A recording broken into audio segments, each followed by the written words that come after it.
Howdy, howdy. So first off, a few tips on putting in the floor on these 2x8 joists or beams. You lay out the end board first, and I square them up and mark them every 16 inches with a mark. And on each side of the mark, I'll take my square and make a line from top to bottom of the board. So when I put the joist on, I can level it up, make sure it's straight. And on the chainsaw, I put a new chain on. It's nice and sharp so that make it nice straight cuts. It's hard to make a straight nice cut with a dull chainsaw. You'd be surprised how much difference it makes to have a sharp blade when you're cutting a straight cut.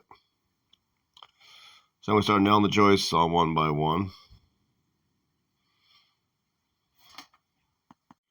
Using 3.5 inch and 4 inch nails. At least 4 of them in each joist.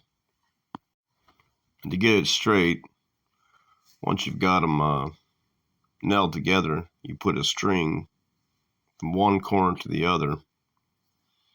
Tighten the string up real nice and tight, and then you take the outside of the floor and level it up with that string and nail it down to the seal after you're done. So that's about the easiest way to do it. I mean, you can do it on a string right to start with, but it moves around a lot when you're nailing.